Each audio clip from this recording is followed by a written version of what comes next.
Welcome to Business is Good, the podcast all about what it means to be in business in the 21st century.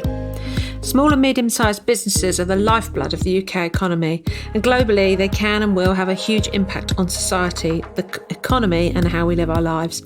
From technology disruption to reworking a solution to solve the world's biggest problem, Business is Good is a podcast about what it takes to be successful and how every business defines that in different ways. Business is no longer just about being defined by what you do, but it's about giving back and redefining the problems and how we solve them in a way that works for you. I'm your host, Caroline Sumners, and I'll be giving you weekly inspirational stories from business owners who are building business and solving problems.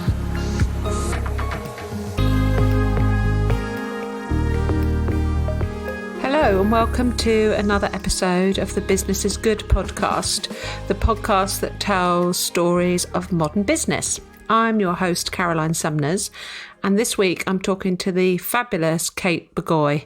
I first met Kate about 2.5 years ago, I think, in a small Italian village just north of Florence, in a place called the Cinque Terre. Now, I'm probably not saying it right, but Kate and I were both there for a creative writing class.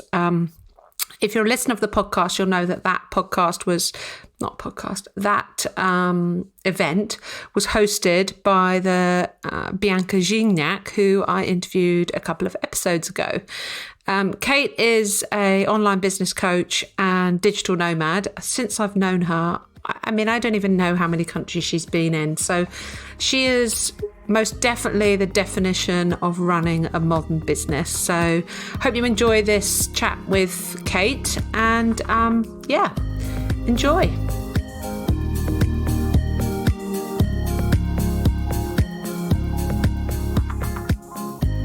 So today we are talking to the fabulous and wonderful Kate Bagoy, who I had the pleasure of meeting in Italy 2 years ago. Was it 2 years ago?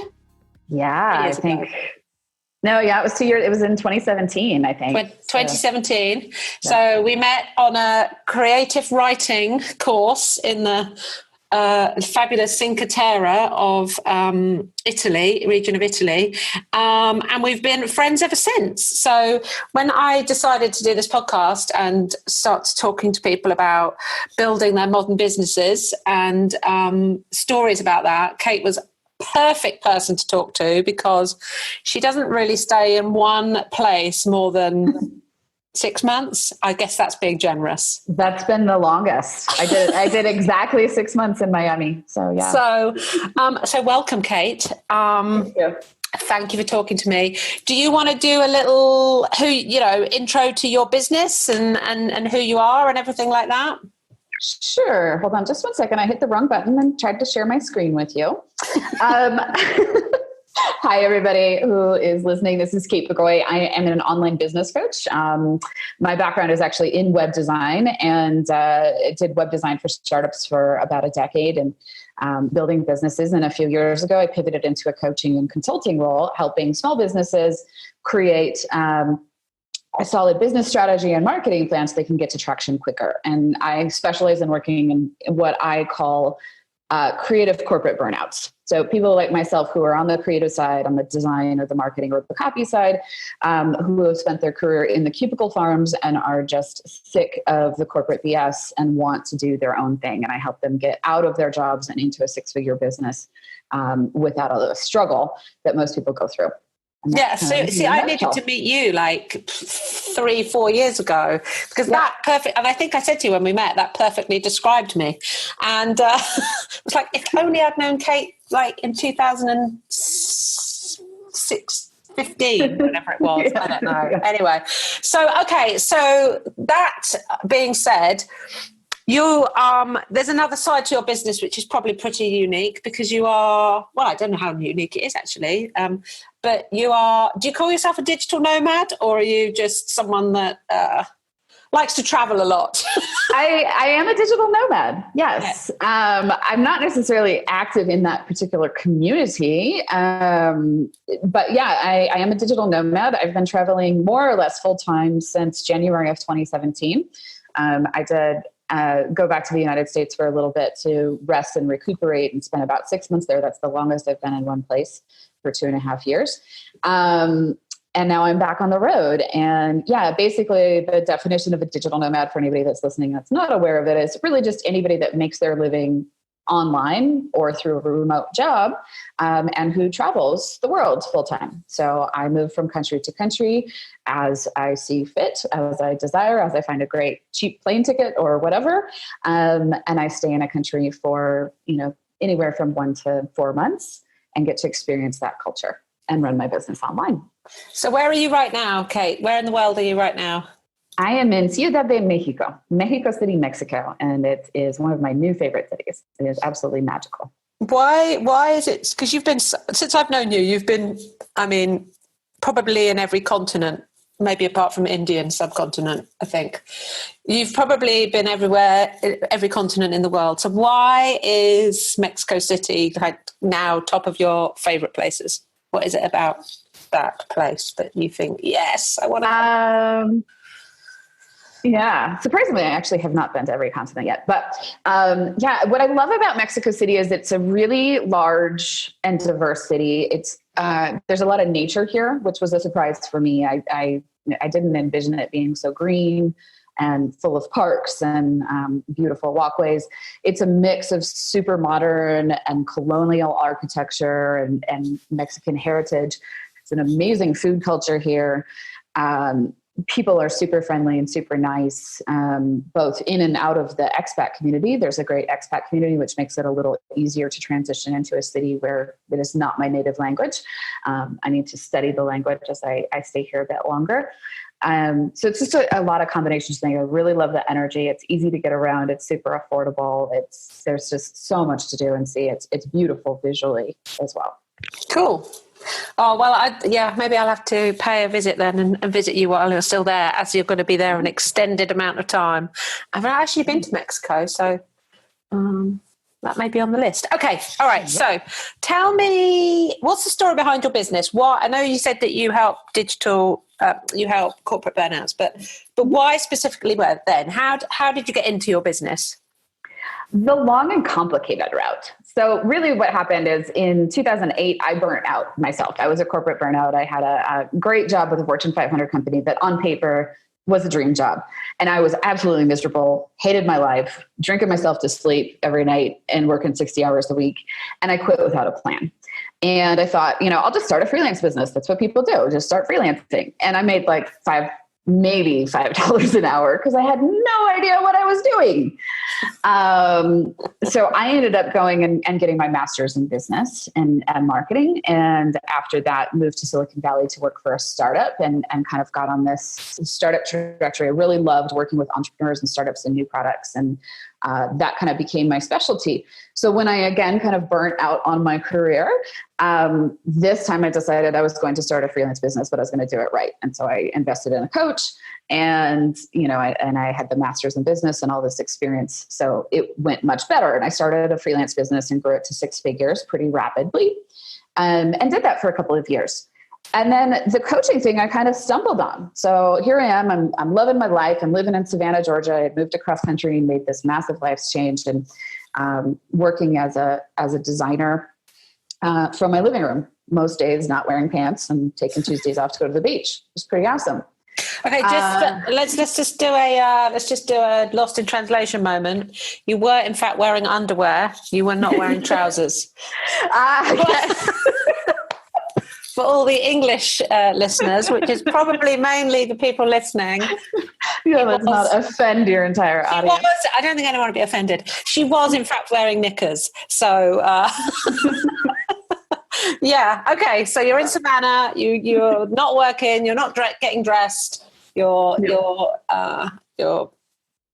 What's next? What happens? I'm living the dream, right? Yeah. I was working, but I was working part-time and I was making great money and I was doing what I love and working with clients that I love. And then I had this opportunity to uproot everything I know and travel with a group called Remote Year. And Remote Year takes people out on this 12-month itinerary. You're in a new city every month for 12 months and you run your business online.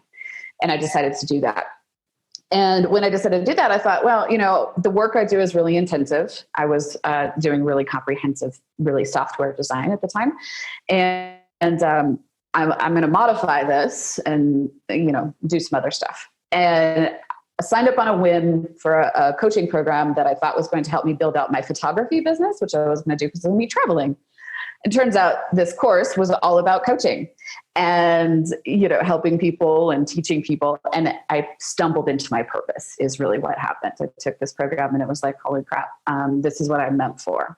And so being the all-in person that I am, I went all in and I started, figuring out how to build a business around helping people do what I had done, essentially, which was quit the corporate rat race, build my 6-figure business. Well, I didn't realize that you'd done the photography as well. So that was interesting. That was another curveball that you threw in there. Yeah. Well, I didn't actually make it a business. That was the intention when I signed up for the program. Yeah. And then I signed up for this program and it ended up being about coaching and realized like, this is what I'm here on this planet for, I believe is to help people. And this is part of my purpose in life. But B, I love photography, but if I made it a job, and I made it a money-making activity, I don't think I would enjoy it nearly as much. Yeah. So I decided to kind of keep that as a marketing activity. I can take the photos as I travel and that builds my brand and credibility on the fact that I am traveling all these crazy places. Yeah. Okay. So I guess you talked about you stumbled across your purpose. So was that important to you? Do you think all this time that's what you'd actually been looking for without even knowing it? Or had you intentionally been searching for that, do you think? I was not intentionally searching for this particular line of work or avenue, but I definitely was searching for fulfillment. I've always been a very growth-oriented person. I love to learn. I love to grow. And that's one of the things that I loved about working in startups is that I got to wear many, many hats and do all of the things. And it was just a constant learning experience. But yeah, in my personal life, I was always feeling like, there's something else, even though my life was really amazing at this point, I was really, really quite happy in Savannah and quite happy running that business. I felt like there was something more out there for me. And I feel like I was guided to that, to, use a spiritual term. Yeah, no, I think you're right. Because that I was also in corporate and on the face of it had a great job and also started another business when I first came out of corporate, even though I also quit without a real plan. So paths are very similar, but it also took me a good few tries, I think, and iterations to actually find where I thought I fitted. So, I guess that would be a question. Do you feel like as people start their own business or the people that you come across that other people are sort of working in that way as well? Or do you think that's just because us two didn't have a clue what we were doing? I think it's pretty common. One of the things that I do, particularly with my one-on-one clients, but even with my online clients, I like to teach people how to think like a startup, which is how to test and validate and measure and iterate and pivot if necessary. And that means sometimes you start out thinking your business is one thing and you do a little work and realize, no, this is not for me, or the market's not actually as big as I thought, or whatever. And you're able to pivot smoothly into something else. And you just kind of look at it as an ongoing thing until you kind of find your mark. I think it's really common because we have all of this cultural conditioning and we've got a lot of mindset stuff that happens when we leave a corporate job and we've suddenly let go of how we've defined ourselves if we're a career-oriented person. Yeah. And it sometimes takes a little while to really understand what it is that you want to do and that you enjoy doing and where that meets what you're really good at. And that, to me, is where your gifts are, right? The things that you're really good at and really enjoy doing. Those are your gifts. And if you build your business around those, you're pretty likely to be pretty happy. Yeah, I remember when I first left, it was in the days when people still had Blackberries. Do they still have them? I don't know whether they even still exist. They do, but only in corporate. Yeah, so we had Blackberries, and I remember that the day after I left, I was like, where's my Blackberry and where is that flashing red light that I was kind of addicted to it. And Absolutely. So it takes you a bit of time just to kind of like get used to, okay, I wasn't quite as important as I thought I was. And no one is emailing me every 5 minutes. Of course, it changes as you build a business. But yeah, I think you're right. And it is about pivoting, I think. And I think being able to recognize that is a key skill and not seeing it as a failure. Because I think that's sometimes how people maybe view it when they start on one path and they continue down it because they think they need to, rather than recognizing and going, okay, I'm not enjoying that. I'm not good at it, whatever. I'm going to pivot. Do you see that with some businesses that you talk to? Yes, absolutely. And that's part of it as well. And that's one of the first thing that I do with every client, no matter how whatever program they come in to work with me, is we look at those mindset things. And it's adopting that startup mindset, but also, that includes letting go of some of that perfectionism and the need to be right all the time and the seeing things as failures when they're really learning opportunities, and opening yourself up to just, in my opinion, after spending, it's been about 12 years where I've worked exclusively with entrepreneurs in my business, mindset is hands down the number one factor in success, business success. Does not matter. Nothing else matters if your mindset is correct, because you will figure it out and you will find success and you will find your path. But if you have the wrong mindset, you'll give up and you'll quit, or you'll follow the path to the end because you feel like you should, because you have this burden or this sense of shame about letting go of something that's not working for you or your business, and you'll destroy your business. We always come up with reasons why our businesses fail. We come up, the market couldn't bear it, I ran out of cash, all of that thing. But an entrepreneur with the right mindset finds a way to find the cash. They find the right market. They find the right product to fit that market, and they keep going. Wow. Yeah, I think, I mean, I totally with you on the whole mindset thing. And I've definitely struggled with that, especially around the kind of whole imposter, like, who am I to be doing this kind of thing? And I even had that when I started the podcast.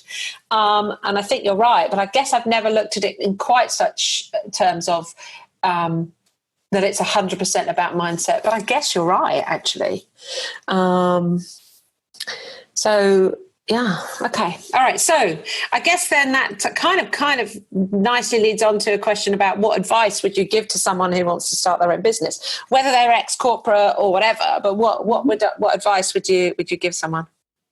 In my experience, hiring a coach is one of the best things that you can do, whether that's working with somebody one-on-one or finding an online program that, will guide you through what you want to do.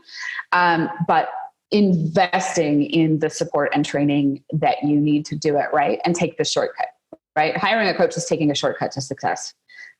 You can skip literally years of struggle because you hit the step-by-step plan. So that's one of the things. And number two is get really clear on what it is that you actually want and why you're starting this business. Because starting business is not easy. It doesn't have to be complicated, but it is hard as, And if you are not in it to win it, don't start a business. Find a better job. Yeah. Right. Yeah, exactly. It's kind of all. I always think it's all kind of all consuming, isn't it? Because even when you think you've got it all figured out, something is going to come along and kind of bite you. In fact, the word I use to describe it a lot of the time is relentless. Yep. Yeah. Yeah. Yeah. And I think you've got to figure out, is it your current job that you don't like, or is it that you really want to start another? Is it that you really want to start a business? Because it is hard. Yeah, it's not easy no matter what. Even when everything goes smoothly, like I have a lot of clients that have a pretty smooth transition into like replacing their income. That doesn't mean it was easy. They're basket case for a while, right? There's all of this stress that comes with it. There's this burden of where is my money going to come from? How am I going to get the funding? Am I good enough? Am I smart enough? What if nobody buys from me? What if I fail and I have to tell my family? What if I lose my house because I took out a home line of credit or whatever to invest in this business? It's hard. It's challenging. And it's this constant ebb and flow. For me, it's interesting. I'm coming up on about 3 years since I started this version of my business. And it was this is the hardest thing ever. Like my freelance business was so easy in comparison. It did take me 3 or 4 tries to get it right. But in comparison to this business, holy crap. I mean, I burned my life to the ground building this business because I am so passionate about it and driven. And probably anybody that's smarter by more traditional terms or common terms would have quit a long time ago and walked away. So what's kept you going then? Why have you kept going? So when it's, because we've talked about the fact that sometimes we've just both felt like, oh my God, I'm just going to get a job. What has stopped you from doing that? Do you think it's that mindset? Do you think it's that commitment that is going to work out? Yeah, it's absolutely mindset work that I've done and the coaching work that I've done with a number of really high-end coaches to understand that not only do I have a viable business model, and I know that it's something that people want, and I know that it's something that is capable of being very lucrative and profitable, I have what it takes, but it may take me a while. I think a lot of the challenges that I've had in the last 2 years were mindset issues. I was blocking myself. I was overcomplicating things. I was making things harder than they needs to be. I wasn't making direct offers for people to work with me. I was doing all of the online marketing and the social media and the building the brand and not actually saying, hey, buy from me. I was having this conversation with someone yesterday, the very same conversation, because he was saying, I'm doing all this. And I was like, okay, but when was the last time you actually said, buy this from me? And he's like, yeah, I feel uncomfortable doing that. And, I'm not judging because I am the same, but I've recognized also like you that I need to do that because I thought, why is that we feel so reluctant to do that? It's a mindset issue. It's we as humans, everybody shares one of two common beliefs, which is either I'm not good enough and I won't be loved. It's like anything you're afraid of in your life, anything that you avoid, you can usually trace it back. I don't want to make an offer. Well, I don't want them to think I'm salesy. I want them to like me is what it is. Yeah. I feel like if I make them a sales offer, they're not going to like me and therefore I'm not good enough and I'm not loved and I'm going to die alone, half eaten by cats. Or dogs in my case. Or dogs. Right. And it's just a mindset belief. Yeah. And it's also, we form these beliefs, and the belief is just a thought that we continue to think, but we form these beliefs that like selling is sleazy. But oftentimes selling is actually service. There's a great little super weird video called Selling is Service. I highly recommend it. It's super goofy and it's like selling is service and service is selling. But it really is. If you're offering a type of service or a product that can really help somebody, whether that's an entrepreneur or a person, and it's something that will actually improve their lives, selling that is a service. Yeah. And that is totally a mindset. Because I remember somebody said, Jade Gemma, Jade, right? Yeah. She said exactly the same thing to me. She said, if you are not selling your service, you're actually doing a disservice to people. Absolutely. And that, oh my goodness, that was like, what? But she's totally right. And so I don't know. I think it's the sort of thing you don't learn as in school or anything, isn't it? Right. It's, you learn all the practical, here's how you do maths, here's how you do English, it's this, but you don't learn anything about this kind of like practical entrepreneurship and what that strong kind of like mental belief can do for you or not do for you. Yeah. I think you're totally right. So I guess Yeah, carry on. Yeah, I think as entrepreneurs, I think a lot of us fail to understand before we get into this that becoming an entrepreneur is a growth journey. It is a personal growth journey. You have to become who you need to become in order to run your company. And if you're not growing and you're not constantly learning how to become, better at marketing, better at leading, better at hiring, better at selling, then you're not going to be successful in the long run. And I don't know if I would have signed up for this if I had known just how much growth was going to be required of me. Yeah. I know exactly what you mean. So you mentioned the selling a service video. I'm going to check that out. But are there any other kind of resources or people or books or whatever it is that have really kind of helped you out, either with a mindset or with like practical, how to do my accounts, anything, what are some really good resources that you've come across? Oh God, there's so many. I'll try not to ramble for an hour on that. From a mindset standpoint, I would not be in business today and potentially might not be alive today. And I may have actually committed suicide at some point because I was struggling so much. I would not be in business for sure if I had not done work with Tony Robbins at his events. In particular, Unleash the Power Within, which they'll be in Birmingham next spring for those of you in the UK. Look at you being all like, oh, I'm going to check out where he's going to be in the UK. Well, because that might be coming out. Oh, cool. And Date with Destiny. Date with Destiny is his biggest and most intensive program, and talk about spiritual growth. For me, it felt like about 10 years worth of spiritual growth in about 5 days. Super intensive, but you kind of rewire your beliefs and core values. So hands down, that if you like events and you can stomach Tony Robbins, I personally love him. I've grown to love him, but many people don't relate to his message or his voice or his masculinity. And I totally get that.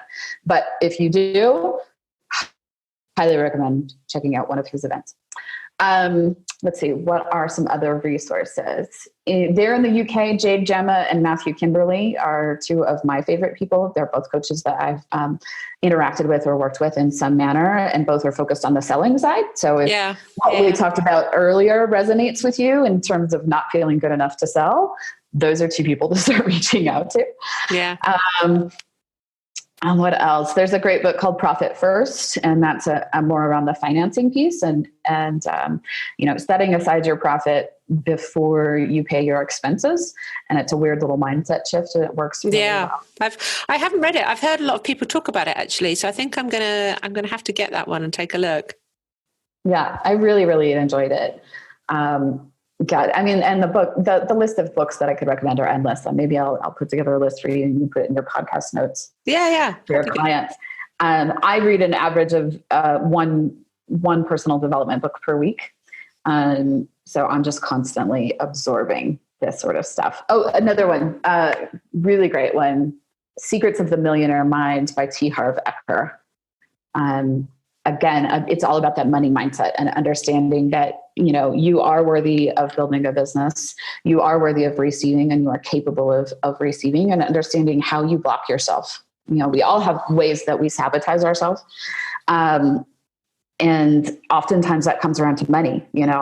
We grew up not necessarily poor per se, but not well off. And so money was always tight. And so my beliefs around money are like, it's hard to earn. Money doesn't grow on trees. You got to work really, really hard to get all of that sort of stuff. And those sort of beliefs will hold you back as an entrepreneur. Right. Yeah. No, that's some good advice there. So is there anything you wish you'd known when you started out that you now know? So many things. So many things. I think the biggest thing that I would say is keep it simple in the beginning. Really, focus on your fastest path to cash. Social media is not marketing, it's brand building.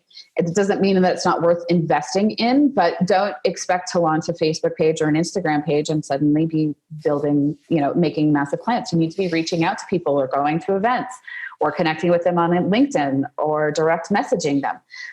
You're going to get results faster. Don't build complicated funnels when you're starting out. Keep it simple. And in fact, even now, I've spent 2.5 years building all of these complicated funnels, and I'm finding that the simpler they are, the better they perform. So keep it simple and focus on cash, and don't be afraid to make offers and talk to people about what you do. Yeah, no, I think you're right about the keep it simple. I think we went through a phase where everything was so complicated, and sort of like the onset of kind of like automation and things like that meant people thought, oh, I've got to have this super complicated sort of funnels and everything going on all over the place. But actually, I think it's just a case of continually showing up, continually communicating, and like you say, asking for the sale, and just doing that in as simple as way as possible.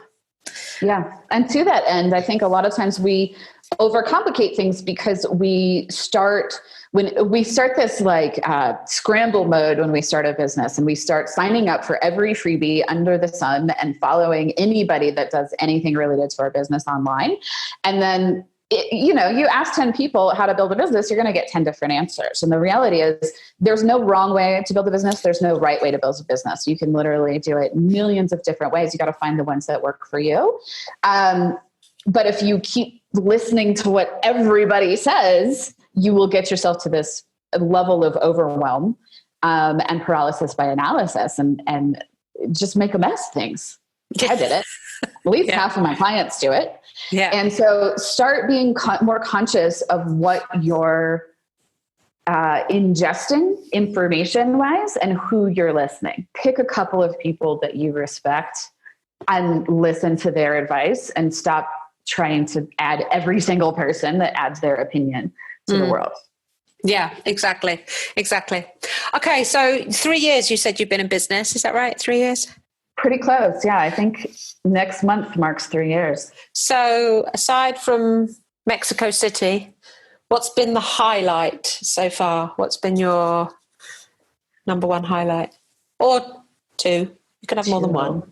3. However many there are. My highlights have been Melbourne, Australia, Barcelona, Spain, and Bangkok, Thailand. And I'll talk about Bangkok because I think for me, that was the city that was most surprising to me that I really enjoyed. Yeah. I started my remote year stuff in Asia, and then, everything that I'd heard about Bangkok was really just related to what happens on Soy Cowboy, which is the drinking partying street. And I don't drink. Yeah. And, so I was like, Bangkok's probably going to be, a non-starter for me. It'll be a great month to get some work done. And then I got there and I just fell in love with it. Again, it's a huge city, which can be a little overwhelming, but it also means there's just tons of things to do. And it's this crazy mix of hyper modern and crazy Asia, and, sights and smells and chaos. Yeah. The people are nice, and the food's amazing. And I just really, really enjoyed it. It was a surprise for me. Yeah. Did you say Melbourne? I did. I spent 3 months in Melbourne. That is one of my favorite cities. A really good friend of mine who I was at school with emigrated there, I don't know, probably about 10, 15 years ago. So I've been lucky enough to go about 4 or 5 times, and I love it. I love it. I think it's the kind of the whole, because it doesn't feel too big, Melbourne, but it's the whole kind of like creative kind of, I don't want to say dirty, but it's got a real vibe to it, hasn't it? It's got a real, it's not the whole kind of shiny sort of Sydney. It's got such a sort of like, I don't know. A little more down to earth than Sydney is. Yeah. And again, a great mix of like nature, beach, beautiful sunset, weird animals. I think Australia is just magical. It really is just a magical place. If it weren't so damn far away, I would probably consider emigrating. Yeah, exactly. It is. It's just so far. Although, haven't they got from the States? Have now got? Didn't they fly from New York to Sydney the other day? The first direct flight, 17 hours. I didn't see that. They did some test flight the other day. So, wow. I know they do some from LA, but usually you have to go through either Auckland or Hawaii. Yeah, I don't know. Okay, so that's your travel highlight. What's been your business highlight? That's my business highlight. I mean, I love what I do is really what it comes down to. Like working with my clients and seeing it when they get results, when they have those epiphanies and realize that like they are capable of doing this. It's the most rewarding thing. I think the thing that I'm most proud of personally in terms of my business was launching my online program, which is called 6 Figure Freelancers. And now I'm in the process of, I launched it a year and a half ago. And now I'm trying to figure out how to make this an evergreen ongoing program and really scale and help as many people as possible. Yeah, I know. So I think that's the constant challenge, isn't it? And it kind of speaks a bit to how it is when you're an entrepreneur. You launch one thing and then you're constantly looking for how you improve it, how you change it. And I think that is what's different about running your own business, because I don't know if you necessarily have that mindset when you're in corporate world. I don't think I did. No. I mean, when you're in a corporate job, you learn to take orders or directions. And even if you're leading programs, you're still within an existing brand. You have existing guidelines usually, or teams and path forward. It's a very different way of thinking. And because you're creating things from scratch, and you have to learn how to market them and sell them and make sure that there's a market for that. I think a mistake that a lot of entrepreneurs make in the beginning is they'll create something that they think is of value, and they'll put it out there and it falls flat, and they just walk away and they create something new instead of taking a second stab at it and saying, okay, that didn't work. Let's try this other tactic. Yeah. And see, because oftentimes you have amazing stuff that you have developed. You just don't know how to market and sell it yet. And it does tend to take a little bit of time to find that right product market fit and find the right channels for connecting with the people that need what you have. Yeah, I think you're totally right. So one last question. What is there anything that you've kind of with your program or with your coaching that's got an unexpected result that you weren't, for someone that you weren't kind of you weren't expecting to get, or is it constantly surprising you, or is it do you know every time this is how it is, I know this is what's going to happen? No, I mean, I have some predictors. Yeah. Because I have a pretty step-by-step program. I know that like by the time they get through week 3 or 4, their confidence is starting to build. And I start to see changes in them and their personalities and all of that. I think the most surprising thing, I'm consistently surprised, that the amazing people buy from me. Like, I'm just blown away by the people that come to me now, right? My clients are just incredible people. And I'm like, oh, why are you hiring me? I don't feel good enough. But that imposter syndrome aside, I'm blown away by that. And then occasionally I have that client that just comes in and does something so spectacular that I'm just like, holy crap, I didn't. Like, they get results that are far better than mine, right? I have a client that I started working with in January, and he's earned my income by 2x already. And it's mind blowing what happens when people get a little bit of clarity and confidence. That's amazing. Amazing result. We haven't spoken for so long, so I haven't had a chance to. Yeah. While you were in deepest, darkest Florida, we didn't talk. I didn't really talk to anybody while I was in Florida. I was in a bit of a hole. Oh, okay. So where are you going to go for where are you going to be for Thanksgiving? What's the Thanksgiving plan? I am heading up to Portland, Oregon to spend some time with family and friends, and my dad is just outside of Portland in Washington. So I'll be up there. See, if I'd known that, I'm going to be in LA for Thanksgiving.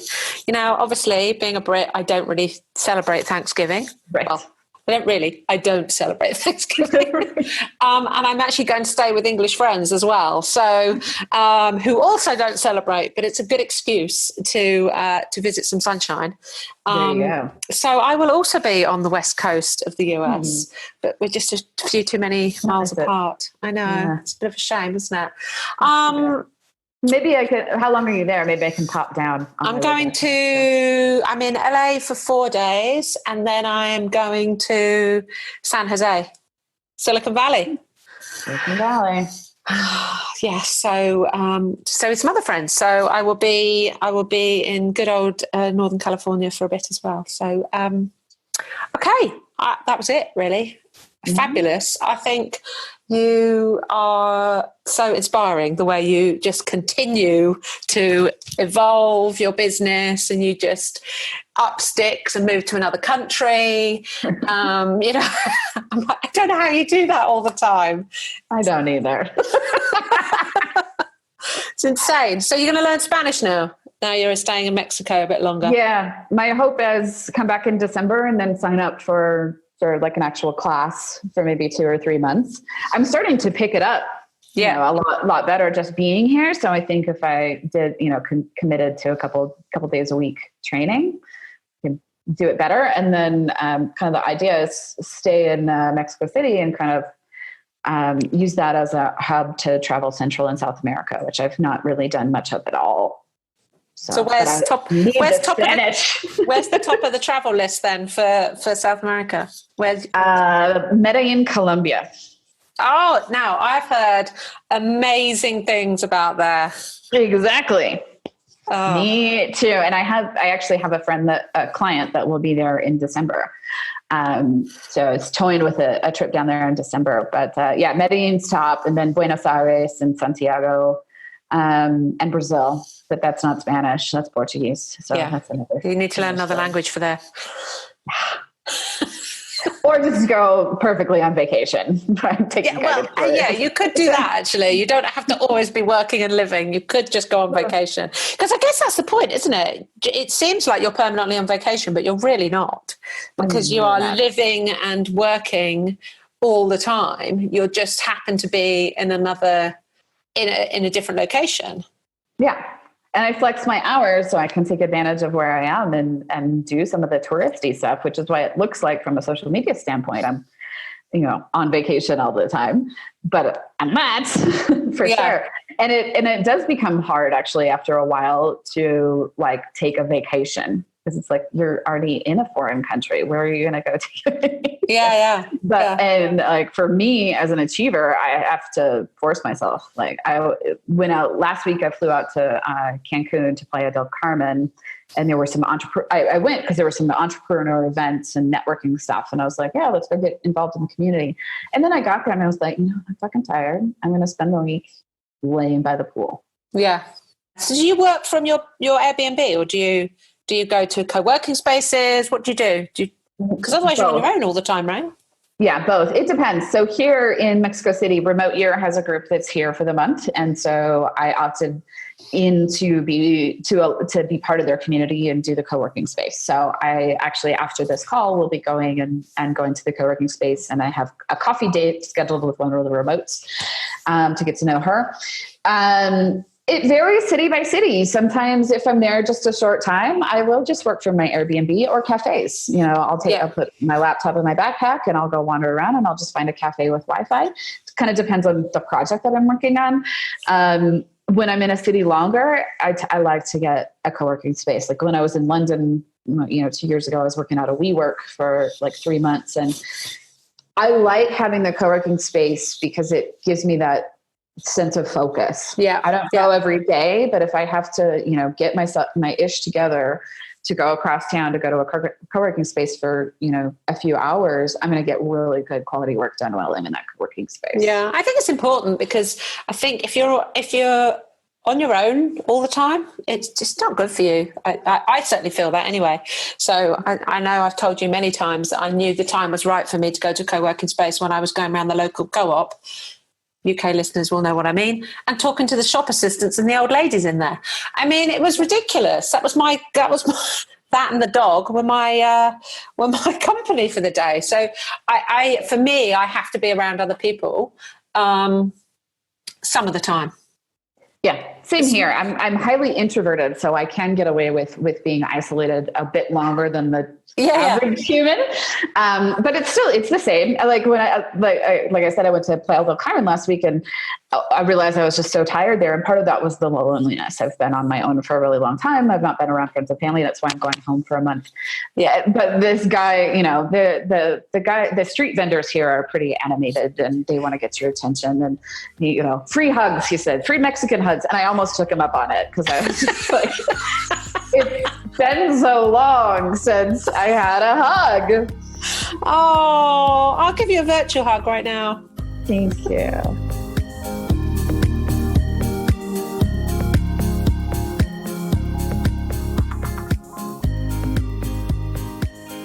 So some great tips there from Kate. I thoroughly enjoyed chatting to her about her story of corporate burnout, becoming a digital nomad, finding your true purpose and pivoting as a result of that. For me, possibly the biggest takeaway from Kate's interview was how important mindset is. Mindset, absolutely, 100% is, I think, the one thing that's going to make your business success or failure. And to be honest, I've really struggled with getting that right. So inspiration, I think, for a future podcast episode is having a little chat to somebody who is 100% about how you frame your mindset as you grow your business. So hope you've enjoyed this episode of Business is Good. I'll be back next week with more stories of modern business. Thanks a lot. Bye.